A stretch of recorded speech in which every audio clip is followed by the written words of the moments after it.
Friends, இன்னைக்கு tea, coffee குடிக்கிறதுக்கு பதிலா ஒரு ஆல்டர்னேட்டிவ் ஹெல்தி ட்ரிங்க் எப்படி செய்கிறது அப்படின்னு தான் பார்க்க போகிறோம். வாங்க பார்க்கலாம். 2 கப் செய்ய போகிறேன். அதனால் நான் 4 டீஸ்பூன் கோதுமை மாவு எடுத்திருக்கிறேன். இனிப்புக்கு தேவையான அளவு வெல்லம் எடுத்திருக்கிறேங்க. 2 டீஸ்பூன் நெய். 4 டீஸ்பூன் கோதுமை மாவுக்கு 2 டீஸ்பூன் நெய் போதுமானதாக இருக்கும். அப்புறம் ஒரு சின்ன துண்டு சுக்கு, ஒரு ஏலக்காய். இதை மிக்சியில் நல்லா பவுட்ரு பண்ணி எடுத்து வச்சுருக்கிறேன். 1/2 டீஸ்பூன் ஓமம், ஒரு துண்டு பட்டை, 2 கிராம்பு எடுத்துருக்குறேங்க. இதுதான் நமக்கு தேவையான பொருட்கள். நெய் இல்லை அப்படின்னா நீங்கள் தேங்காய் எண்ணெய் கூட எடுத்துக்கலாங்க. அதுவும் நல்ல ஃப்ளேவர்ஃபுல்லாக இருக்கும்.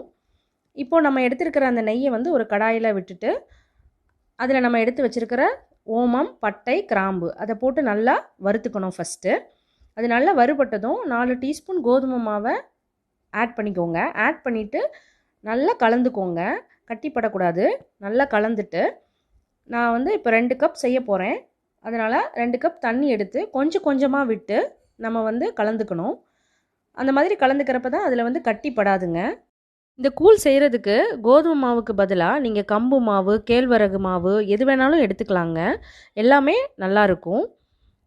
இது ஒரு சிம்பிள் வேர்ஷன். அதனால் நான் கோதுமை மாவு எடுத்துருக்கிறேன். வீட்டில் எல்லார் வீட்லேயுமே இருக்கும். சட்டுன்னு எடுத்து நீங்கள் செஞ்சிடலாம். அதனால தான் நான் கோதுமை மாவு வச்சு பண்ணுறேன்.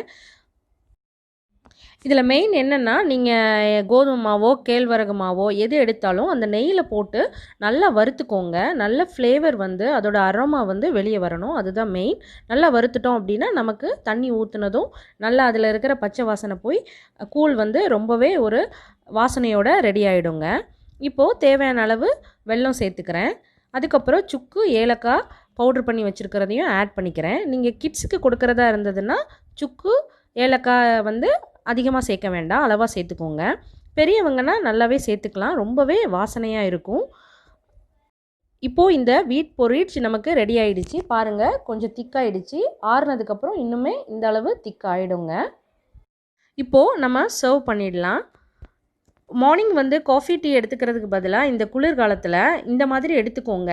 ஏன்னா இதில் நம்ம சேர்த்துருக்கிற அந்த ஓமம், சுக்கு, பட்டை இதெல்லாம் என்ன பண்ணும் அப்படின்னு பார்த்தீங்கன்னா, நமக்கு சளி தொந்தரவு, இருமல் தொந்தரவு அதெல்லாம் இருக்குது அப்படின்னா அதெல்லாம் சரி பண்ணி கொடுக்குங்க. அதுக்கப்புறம் நமக்கு நோய் எதிர்ப்பு சக்தியையும் அதிகரித்து கொடுக்கும்.